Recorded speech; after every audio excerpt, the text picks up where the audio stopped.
Hello and welcome to my kitchen. We are going to be making something very basic today, something that a lot of Southerners like, and that is fried okra. If you've never had fried okra, it's really yummy. I think you'll really like it.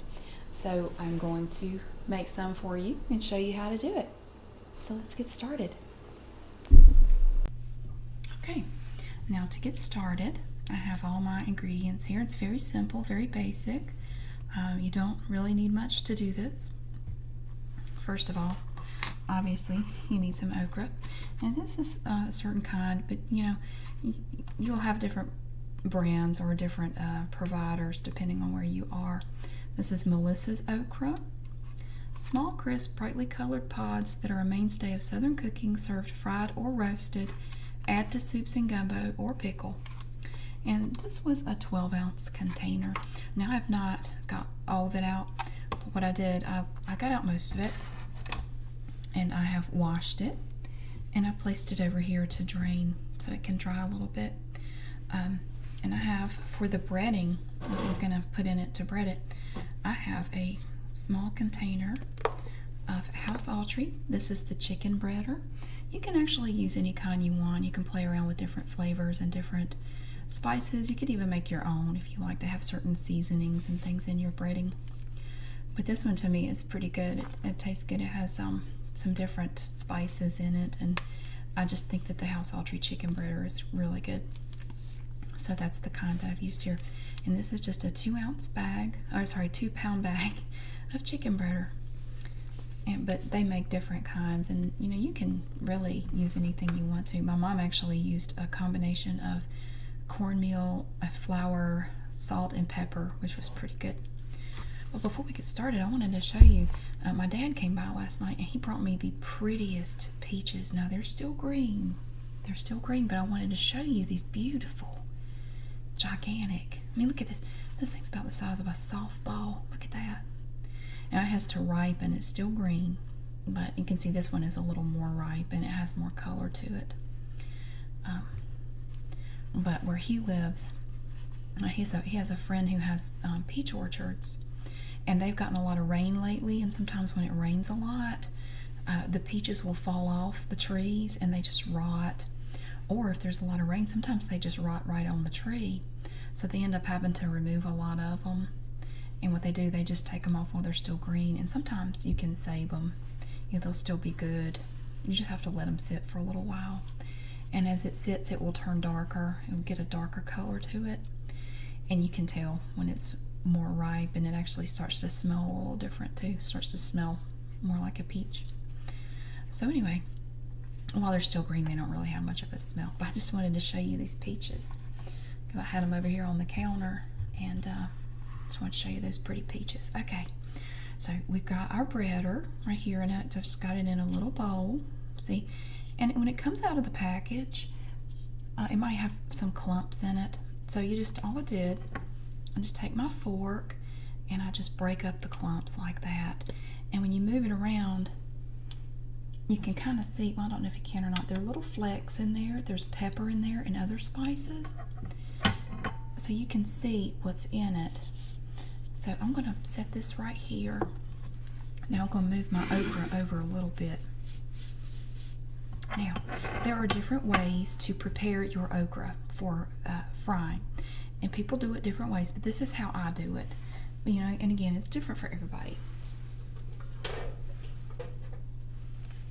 I'm going to get my cutting board. I have a wooden cutting board here. See? And I've got my pan, and it's ready. We'll use it in a little bit. So I've got my pan right here in my cutting board. Now, you take the okra, and again, there are a lot of different ways you can do this. It doesn't really matter. As long as it turns out the way you like it, I think you've done it just fine. Now, if you've never handled okra before, this is what it looks like on the outside. It's kind of fuzzy. It feels like it has a little fuzz to it. Kind of fuzzy, furry. But you're not going to taste that when you eat it. You don't have to worry about that. You can't really see it, but it feels a little fuzzy. So we're going to take the okra pods right here, and we're going to take a knife, just any old knife, it doesn't matter. I'm going to cut off the end. When you cut it open, it's going to look kind of like that. Or you might see some little seeds down in there. And this part we're not going to use. We're going to throw that away. And now we've got the tail end down here too. And we're going to cut that off.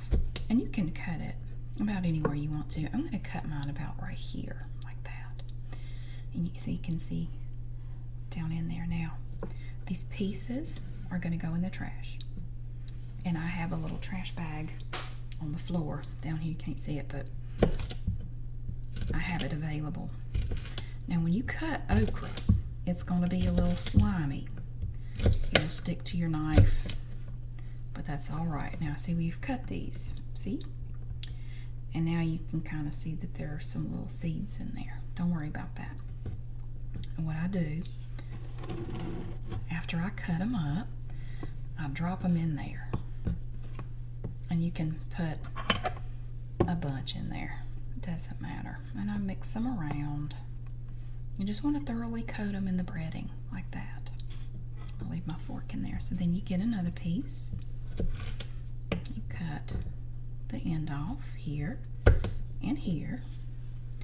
And throw those away. Don't keep them. And then you just cut it up. And I am not a professional, so I'm not as good at it as people that do those cooking shows. I know my fingers are sticking out. That's a big no-no. I don't get paid to do this for a living, so I'm not very good at it. So again, you can see the seeds. And if they're a little bit beige color, don't worry about it. It's fine. I'll drop them in the breading like that. Now, you don't have to wet the okra because they do have a slightly slimy inside that will cause the breading to stick to it just fine. You don't have to do anything else. You just stir it around in the breading. We're going to add some more. I'm going to take another piece and cut it just like that. Okay, I'll cut some more.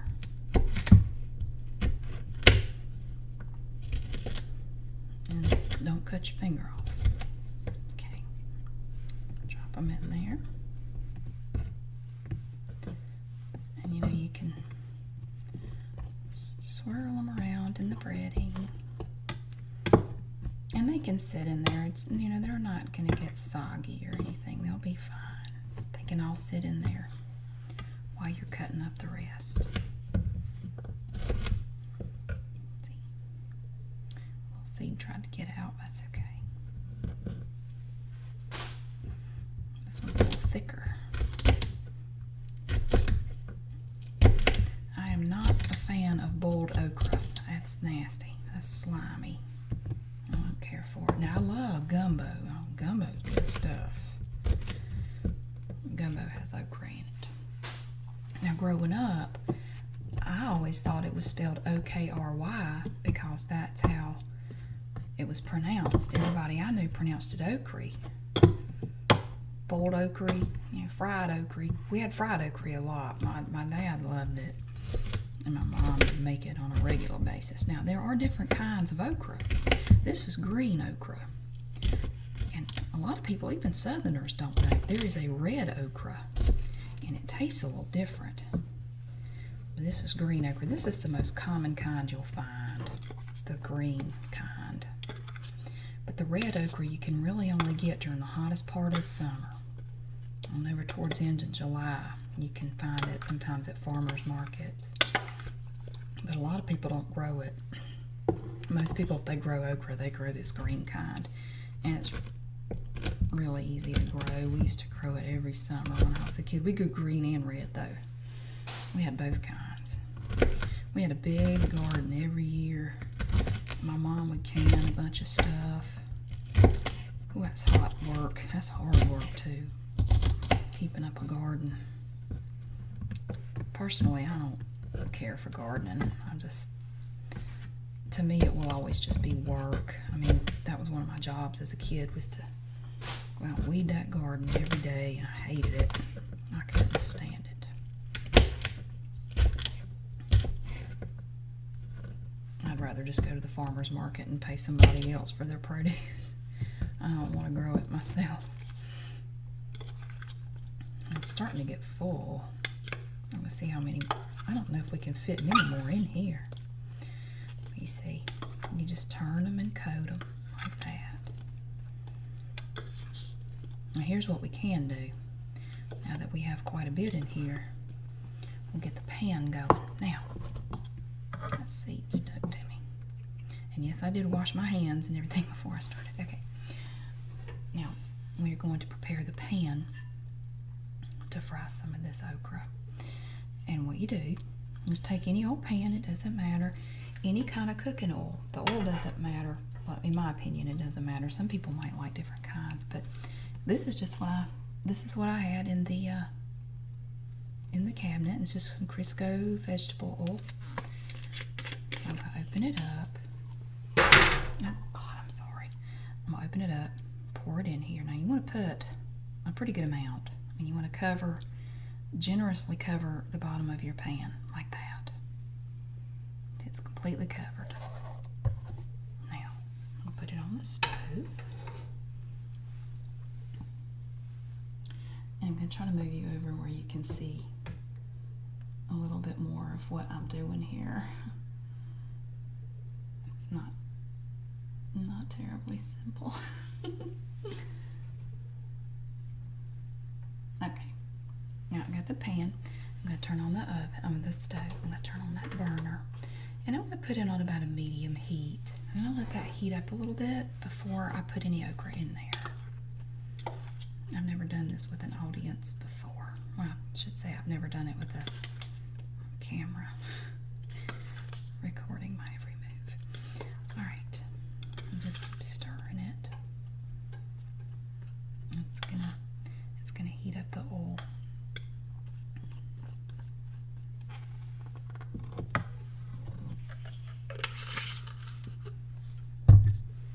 Cut up one more while I wait. And for this okra, when you cut it, you can cut it as thick or as thin as you want to. I don't know that it really matters. I mean, you can see that I cut them about like that. It's about a little less than a half inch. It's like it's more than a quarter inch, but each one's different. It just depends on where the knife falls. I'm not too exact about it. I don't worry about it much. And this is not the way my mother does it. Like I mentioned, she makes her own breading out of cornmeal and flour and salt and pepper. So hers tastes different than mine, but I like hers, but I like mine too. I like them both. I really like about any fried okra. There's a restaurant near here that I would love to be able to take you to. All they do is Southern food, and it is made, with traditional Southern recipes. And they have this, and it sounds gross, but it's, oh my goodness, they have this okra pizza. And it is like a traditional, it's a thin pizza with mozzarella cheese and a special kind of sauce on it, and roasted okra on it. Oh my goodness, it is so delicious. It's out of this world. It is so good. Okay, now I think the oil is starting to get warm. It doesn't have to be super hot, but I get them on my fork like that, and you can just kind of shake them a little bit, just to shake off a little bit of that breading, and then I'm just going to drop them in there. And you don't have to be really careful about it.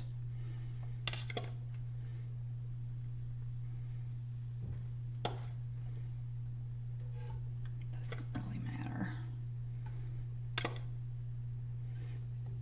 It takes a while. I'm sure there are more efficient ways of doing this, but this is just the way I do it. I don't know why.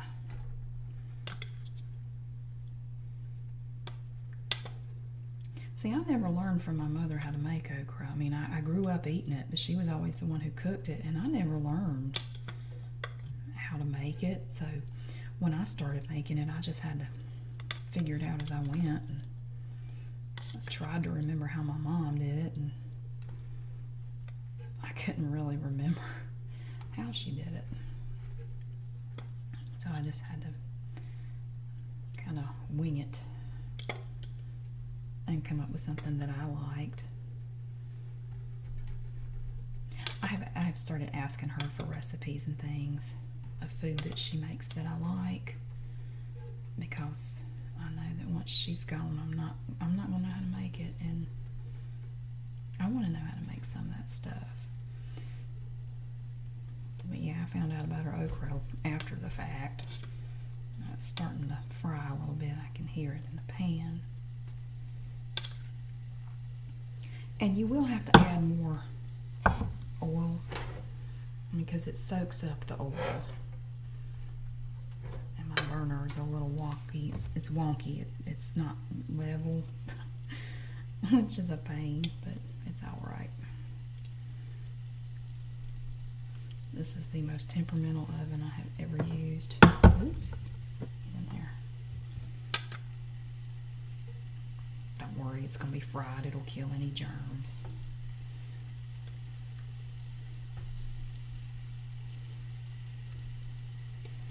So you just basically, so you got it in there and it's going to fry. And it will shrink. As it fries, it will get smaller. It won't stay this size.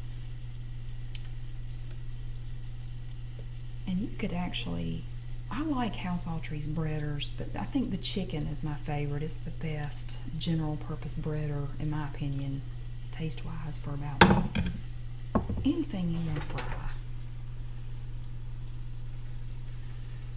You know, it doesn't matter.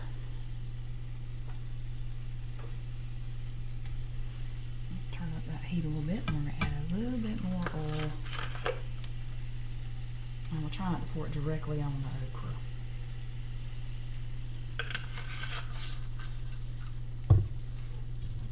And you want it to have time to sit there and fry for a little bit so that the breading will stay on the okra as much as possible. If you disturb it a lot, the breading will come off and it won't taste as good. I have another cooking video I want to do for you in the near future. Well, it's part cooking and part making iced tea. We're going to make biscuits. Not in this video, but in a future one. I have a special biscuit recipe I want to share with you. As soon as I get a copy of it from my dad. I'm waiting for him to send it to me. Okay. Now, I still have some breading in there. And while that fries, I'll cut up a little more.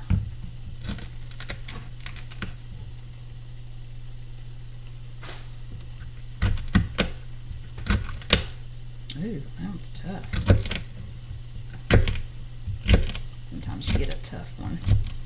We've had a very hot, dry summer this year, and it affects the way the okra comes out. When it's been a cooler, wetter summer, the okra is a little more tender, and the seeds don't look so dark. It's been a brutal summer here. It's been so hot.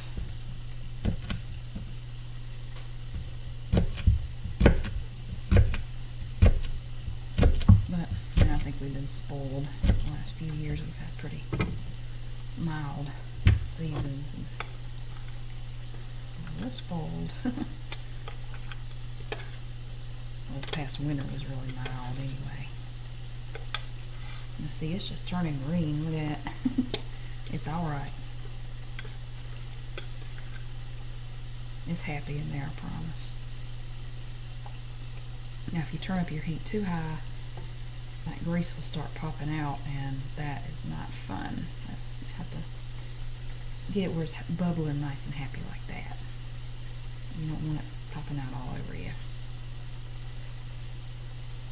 But again, please keep in mind that I do not do this for a living. My chosen profession is very different from this.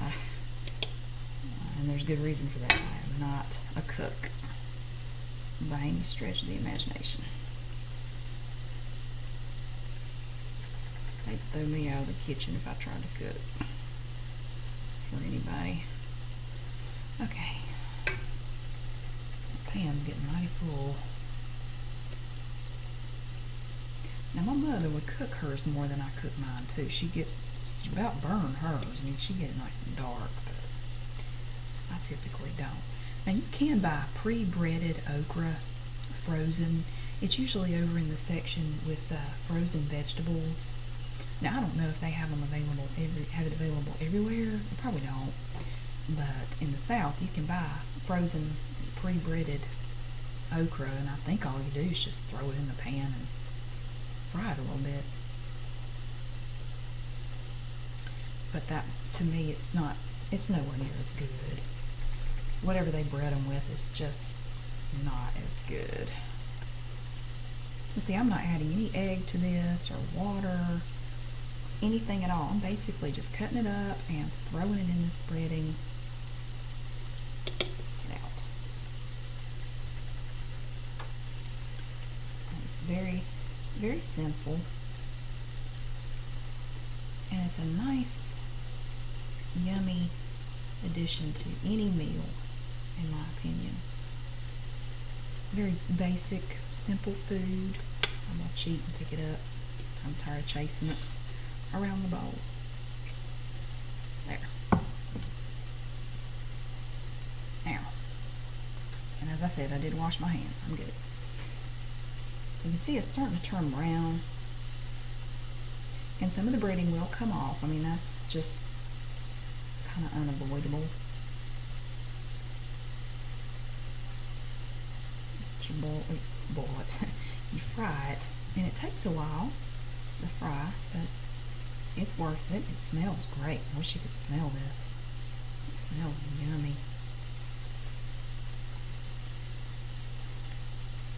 Now sometimes, and I don't know what it is, sometimes the breading sticks better than others. I don't know why. And this is one of those times where it's not sticking too well.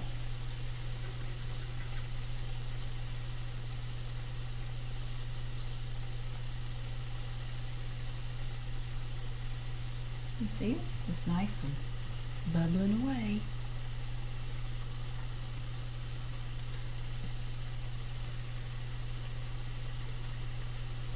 Actually, if I didn't use a fork, it'd probably stay on better.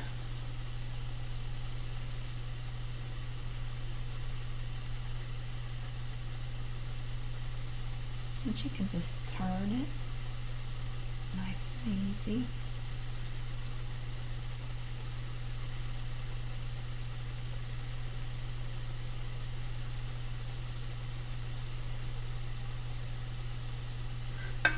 And this is the kind of thing where you just kind of have to keep an eye on it. You know, maybe while you're working on preparing something else, you just come to it occasionally and turn it a little bit, play with it a little bit.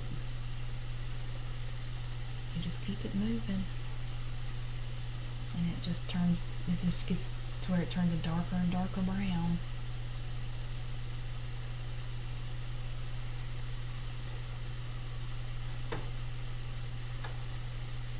You can probably tell that it's starting to shrink up. I mean, this pan was full earlier. Ooh, I missed one. Get out of there.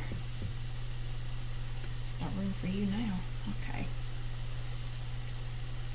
See, it shrinks up and it makes more room in the pan. You can add more if you want to. See how it's starting to thicken up over here? I'm actually thinking you can make some kind of a gravy or a soup stock out of that.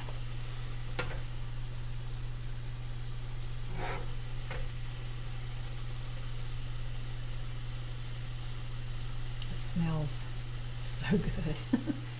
Oh, I can't tell you. But if you've ever had okra where like it was boiled okra or something like that, and you think okra is just disgusting, give it a try. I mean, if you have some okra available, you don't have to use this kind. You really don't. I mean, you can use about any kind of You could just use plain flour if you wanted to. Maybe add a little salt and pepper to it. You don't have to use that particular brand. That's just what I like. But give it a try. I mean, I know boiled okra is nasty. Trust me, I don't care for it a bit. But if you've never tried fried okra, I would recommend trying it at least once, just to see if you like it. You may think it's great. And like I said, I do like it in gumbo. That's very good. But it's a pretty versatile food. I mean, there are different kinds of things you can do. You can roast it, you can broil it. It's good in a lot of different recipes. But this is the best time of year to get it. Summertime, yeah.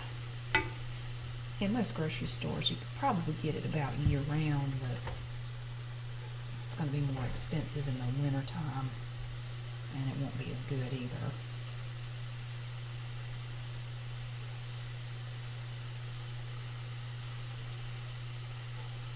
But yeah, see, it takes a while. I mean, this is not something that you can just throw in there and have ready, 2 or 3 minutes later. It takes time.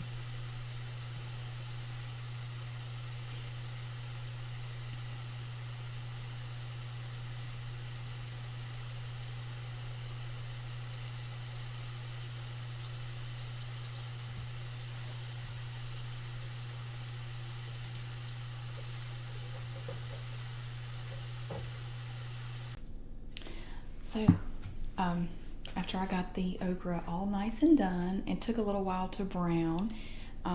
What I did, I removed the okra from the frying pan. You can see here. And I've put it on a paper towel to kind of absorb some of the extra grease, some of the extra cooking oil out of the okra. And you let it sit like this for a little while, and it will get kind of crunchy. You have to let it cool off though. You let it get nice and cool, and it gets crunchy. And the breading did not do as well as I've had it do before. I'm not really sure why, but normally there's more breading on it than this, but it doesn't matter. I mean, I think the breading, even if you just have a little bit of breading, it adds a nice little extra taste to it, a little extra flavor. And see, here's what it looks like when it's all done. And it's really good. It's not slimy at all. So if you're worried about slimy okra, it's not, because I can't stand slimy okra and I would not eat it. But see, it's a nice treat. And I like that the breading adds a little bit of extra flavor to it. There's salt. You can taste the salt and pepper. And I think there are other spices in here as well, but mainly what you taste is the salt and pepper. So you don't have to salt it or do anything to it. It's fine when it comes out of the pan. After you let it sit for a little bit, it's perfectly ready and wonderful, and goes great with any dish, any meal. It's a great dish for any meal, I think. So if you live in an area where you can get okra, give it a try. If you've never tried it, it's really good. And again, I know the sliminess of okra scares a lot of people off, but fried okra is not slimy at all. It's not, and it's really easy to make.